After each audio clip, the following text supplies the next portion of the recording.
myself. I'ma make it if I get it, and I can't all by myself. Alright, bro, so we just did a studio session. Just did the studio session.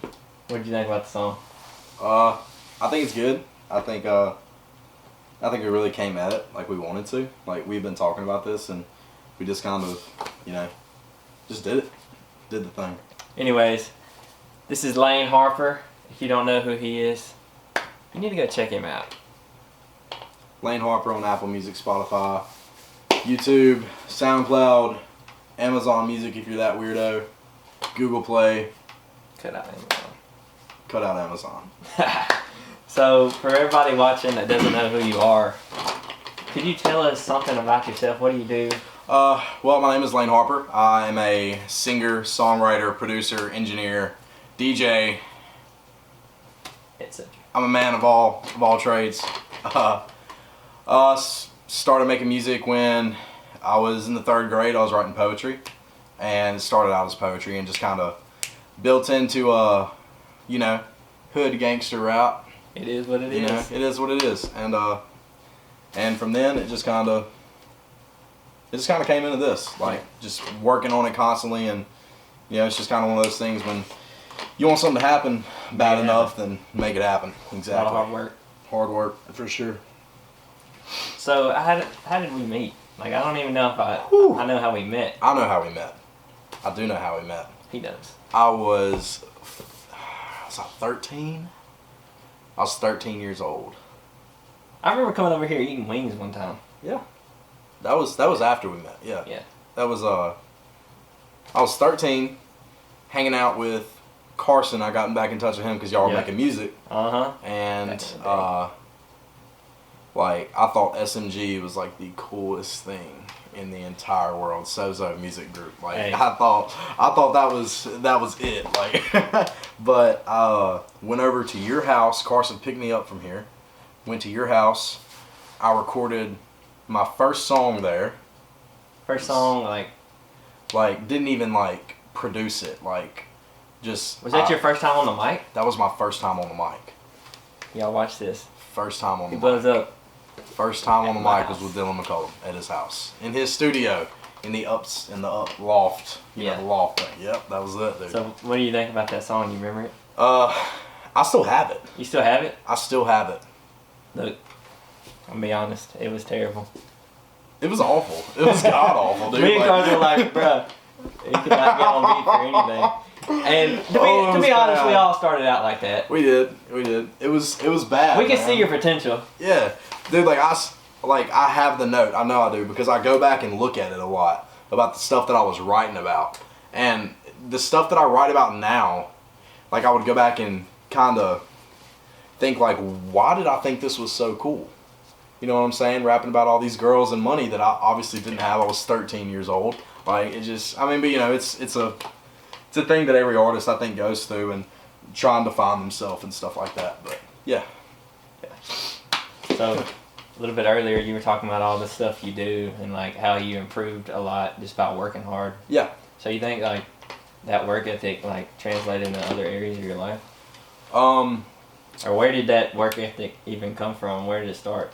Well, okay, so when I started making music with you guys, I think I only got into the studio with y'all 2 times. And I came out with the song Kid on the Come Up when I was a freshman. I was already made fun of when I went to my previous school, and the school I already went to when I went into junior high. And I switched schools going into junior high, and everything was straight, and I started making music in the 9th grade when I dropped the song Kid on the Come Up. And that was not a good song. I still have the song. We can play it at the end of the video. I'm giving you permission to play it at the end of the video. We'll see what we can do. But I think that a lot of people telling me that, I should just quit, that I need to stop. You see everywhere, don't give up on your dreams and everything like that. And I think it's a prime example because, everybody telling me, I need to stop, I can't do it, and, I can't be on beat, I can't, my voice, why do you think a scratchy voice is cool? That type of thing, and and a lot of that has to do with me not really accepting myself and me trying to be somebody else that I didn't want to be. Or be somebody else that, you know what I'm saying. I switched up my words, but I think a lot of it, I mean, with family matters and stuff like that happened with me in the past, and just everything kind of just built up to where music was literally like my lifeline. Like music literally saved my life, and like whenever I couldn't talk to anybody about what I needed to talk about, I would pour it into a piece of paper and record it on my phone. You know what I'm saying? Yeah. And kind of listen to it as I'm going to sleep and like think, it's, and then it just built from there. And here we are today. I mean, I got this entire thing. I got an album out right now that has been out for 3 days. It has 5,000 downloads across all platforms. It's like our whole it's town. very surreal. It's crazy, man. It really That is is. crazy. So, where do you draw inspiration from? Like, who are your favorite? Whew. You have a top 5. There's top 50s going around right now. I have like a top stirring up 5. debates. I have a very, very top 5, especially like for me, and because all right, my top 5. As a kid, I grew up listening to alternative rock, and it's because that's my mom, all she listened to, and that's just kind of how I grew up. I grew up on Aaron Lewis, Stained, yeah, Hollywood Undead. I love Johnny Three Tears, and if you like I don't know, I get a lot of my inspiration, my flow from Johnny Three Tears. I think because like he's so like he does it all. Like he can sing, he can rap, he can do everything, and like I got a lot of my inspiration from him and everything else. But definitely them two. Gashi, who came, he kind of blew up in 2016, and I've been on him since I was like 14 or 15, listening to him. I was playing video games, and we would always use his stuff for montages and stuff. So I really loved Gashi, and man, Red Hot Chili Peppers. Love Red Hot Chili Peppers. Like I get my music is very, very broad range of everywhere, all over the place. Like in my album I just released, there's a mix of indie, rock, folk music, a little bit of rap, a little bit of rock, just everything is in that one album. And I don't know, man, it's a whole different variety of artists. And the Four Seasons. I love the Four Seasons. Yeah. So, like, he didn't name off any rappers. Johnny Three Tears is a rapper. Johnny Three Gashi Tears. is a rapper. So 2 rappers. 2 rappers. No mainstream rappers. No mainstream rappers. I don't That's like something you mainstream. don't. That's something you don't. I don't see. listen to mainstream music. And Lil Uzi Vert. he said one. Lil Uzi Vert. All right, so a while back. Oh, first off, you mentioned gaming. Mm-hmm. Do you think your hobbies of gaming played into what you're doing now? Absolutely, 110%. I met a lot of people in that community. I mean, I was always on it as a kid. Just kind of doing my thing. Always coming out back from school, hopping on the Xbox. Have to chilling with boys. And man, I've met people from all over the place. That man, I had one guy that was in a team that I was in, and we became really good friends. And now he makes music and is a producer, and we just make music together. And and it's like that with a couple of other guys. I've met guys that just all over the place. Yeah, but it's definitely gaming definitely put like a big impact on it. Yeah. I think that if I wouldn't have met the people that I did, then I wouldn't be here where I am today. So That's crazy. yeah. You got the Razer keyboard. Yeah, the Razer. It's a gaming company. It is. They make a lot of Sponsor good me. equipment. Sponsor me, Razer, because I have a Razer Blade Stealth. All right, so take a break from the music real quick. Okay. A while back, I don't remember, a couple months ago, Uh-huh. I think it was cold outside, you ran a Spartan race. I did. How run a was Spartan that? Race. It was the 8 Mile Super, and it was so awful. I hated it. I had everybody. I mean, look at me. I did not train for this. I didn't like. His mom owns a gym. Yeah, my mom owns a gym, and it'd be like that. So, So you hated it. I hated it, and like I was trying to impress the girl that I was trying to get with at the time, who is now my girlfriend. Where's she at? She's over there asleep on the couch. But yeah, it was really because So that worked out. I was in the smoothie bar and they were like, her mom and her were in there. Oh yeah, it'd totally be fun. I'm like, you know what? Fun. Let's do it, dude. Let's do it. I get there. A Spartan mile is not a real mile. I'm gonna let you know that. That's crazy. That was about a 10. It's like 12 obstacles miles. and Yeah, all dude, that? it's insane. It's 8 miles of pure like obstacles and running, and I didn't do well, but I did it though. He did it. I That's what had a lot of counts. people telling me I couldn't, and I was like, you know what? Y'all watch this. Posted a picture at the end with my medals up, and I was like, what's up? Wow. Lane really did that. It'd be like that.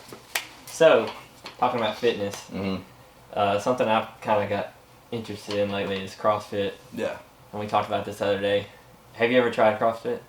No, I have not. I like watching it. I think it's cool. It's so cool to Because watch. they're literally like superhumans. Crazy. It's insane. So props to whoever does CrossFit. You're a demon. Yes.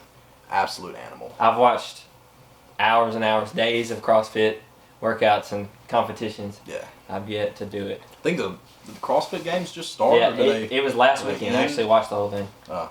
The whole thing. All right. So, back to music. Mm. All right. So, where on the spectrum, you know, you know what CHH is. Yeah. Where on the Christian hip hop, for those that don't know, where on the spectrum do you think you would span on that? Like, are you like, you got like mainstream, Lil Uzi Vert, and you got Lecrae all the way over here. Okay. Where do you think you land? Or is there like a box that you fit in? Like, does that make sense? Yeah, it makes sense. I don't really consider it of myself being in a certain position because I am an artist and I'm a Christian. I'm a Christian artist, but I'm not a artist who makes Christian music. Does that make sense? Yeah. You know what I'm saying? Like, I don't make worship music.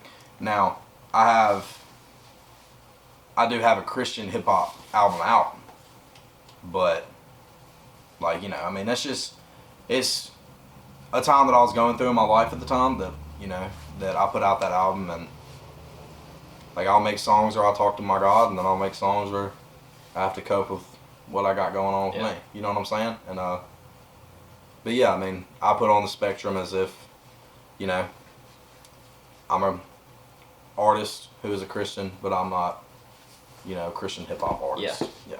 So, what do you think about the status of CHH right now? Like, where do you think it stands? Is it like dying out? Is it at its I don't think it's heyday? dying out. I don't think it's dying out. I think that now Christian hip hop did die before. It did. When? That is when, right at Lecrae's peak, when he stopped making music, Christian hip hop music died. So when was his peak? When do you think his peak was? Like when I was 14, maybe 15, something like that, I think. But I mean, I always loved Lecrae, and I love Lecrae now. Like, the music he's making now is insane. It's awesome. I like how he's kind of like broadened himself out and like for sure. opened up and is like accepting more and then putting out more as well with it while still holding that same message. You know what I'm saying? Mm-hmm. I think that's really like brave and really, like, it's just it's dope. It Yeah, really because is. you hear people all the time talk about how he's just like left the faith, and he's Exactly. just like. But Exactly. you listen to his music, And it's not like that at all. it's like the same content that he's always been Right. putting out. Exactly. But with Christian hip hop, I think it's really just starting to build back up, to be honest with you. I think it's on that stage where, you know, here's its peak and it's about right here coming up, because man, there are so many mainstream artists that you listen to now that you compare to Christian hip hop in 2013, and it's like the same thing. It's like they're copying. You know what I'm saying? And like, a lot of people like to say that Christian hip hop is trying to become mainstream and stuff like that, but I don't really think that's what it is. I think that in 2013 through 2015, Christian hip hop had a phase where there was a mumble rap phase in Christian hip hop. There was, and there still is. But not mumble rap, but, you know, like, exactly, you know what I mean. But I think that I definitely think that it's on its comeback up right now. Yeah, I mean, back then you had like your 5 main artists. Yeah. But now it's just like the board is like level, and there's like so many more artists making quality music. And dude, you got to think about this too. I mean, In FCHH. Technically, yeah. And Yeah. He's signed to a Christian label. Yeah. He is one of the top mainstream artists right now. And then you listen to his music, you couldn't tell that it was Christian if you didn't know that he was Christian. Exactly. And look at the React videos. You look at React videos of kids all over the internet and being like, well, NF is actually a Christian hip hop artist. And they're like, well, what? You know what I'm saying? And like, he's had lots of mainstream success. Oh, absolutely. Just because he's not like Jesus. Right. I mean, at first he was. Mm-hmm. He kind of toned that down and just was authentic in it. Mm-hmm. And now he's coming back. Like, his latest album he just dropped is like, it definitely has faith ties, because he's like, over the past few albums he's talking, and he said, well, even after all the success, it still didn't fulfill him, and that's where he's at right now, and that's kind of where this album's talking about. Exactly. Very good album, by the way. Yeah. That's a very good album. So, back to you. Mm-hmm. What are your plans for your music? I know you just dropped an album. Yeah, my last album that I dropped was Passion, and I wasn't really happy with it. I worked on it for a while, and I wasn't happy with the end product. I know I made a lot of hard work on it, and I know I should have been proud of it, but I don't know, man. I feel like I just shouldn't have released it, and I feel like it should have been waited on. Yeah. Because the album that I just released, I had been working on it before I was working on Passion. Like, I was working on this while I was working on Passion. That's great. And Passion was supposed to be kind of like a toss in the dark, kind of just like a SoundCloud thing, you know. But I mean, it did get a good amount of plays and everything on platforms. But you know, it's just one of those kind of like throwaway albums. You know what I'm saying? And I really feel like this album that I came out with now kind of hit everybody off guard, like. All the people that, you know, are around me every day and that have been in my life since high school, and, you know, they message me saying how great the album is and all that stuff. So, I mean, I feel like that's really, really and true. You released this album as Lane Harper. Yes, like, I did. Your name before was Love Boulevard. Love Boulevard. Yeah. I think that's a reason behind that is just matureness, you know, just kind of growing up. I don't want to be known for, you know, Boulevard, that redheaded rapping kid. You know, I don't really. It'd be like that, man. You know, it's a lot more deeper. We're both redheaded. It'd be like that. And we had the same shirt on. We had the same shirt on. Dilly on. But get a shirt. But yeah, I think the name change was more of like kind of trying to keep the realness behind it. You know what I'm saying? And I feel like I was kind of hiding behind the name Boulevard, and because, man, I started off like I didn't even want people to know who I was. Like, I was like, I'm just gonna release the name under Love Boulevard. I don't want nobody to hear my music, because, you know, I was scared. But yeah, I feel like it was a big, like, personally, I feel like it was a step up. You know, kind of like with my, I don't know how I would say it. I guess what's another word for matureness? Maturity? I don't know. But I feel like growth. There you go. I don't know. It was growth. It was a leap of faith. It was growth, and I really do like it. I feel like it's gonna stay that way because it's me. It's real, and you can't hide behind your own name. Can't hide behind your own name. It's you. I mean, unless you legally changed it. Right. In real life. Like, I feel like it has a lot to do with, you know, the name change is me and my music is me. And you were talking about what I want to do with my music in the future, and like I really don't care about the money or the plays or the downloads or the buys. Like I was that kid in the back of the room, like with my head down, afraid of confrontation. And there's kids all over the place like that. And when I turned to music, you know, when I was a kid, it just, like, the stuff that I listened to helped me out. And like, I want to be that for people. And, you know, it feels, and wanting that, and then having kids message you on social media saying how, like, they relate to your music and how it's really helping them through a hard time with their, you know, their dad or their family or, you know, etc. Like, it just makes it all worth it. It makes it all worth it. It really does. And, you know, there is sometimes where I sit and I'm like, okay, all right, God, if this album doesn't work, I'm done. Like, this isn't it. But every time. But then, you know, I think about it and I'm like, is it really about if the album works? because as soon as you think that, boom, there goes another email, boom, there's a Twitter DM. Man, your music is really helping me out in this hard time. And that's what matters. That's what matters. So before we go, the song tonight, I know we talked about it. Yes. Will we collab again? If it goes like that, yeah. Okay. But no, yeah. Album on the way. We will. It's really good. It's unique. I like it. I like it a lot. Hey, yeah. So thank y'all for watching. It's been Lane Harper, Dill Young. We're in his studio. Got heat on the way. See y'all next time. Like, comment, subscribe. Follow him. How do I say it? Yeah. Harper, and then a period or a dot, and BLVD. That's on Instagram. Twitter is LXVEBLVD. Snapchat is LXVEBLVD. Will you have all this in the description? Yes. All that'll be in the description. All that'll be in the description. And get some of these shirts. Got CDs. It's really dope merch. It's awesome. Check out the song when it drops. Yes, check out my album. Check out his album. See y'all next time.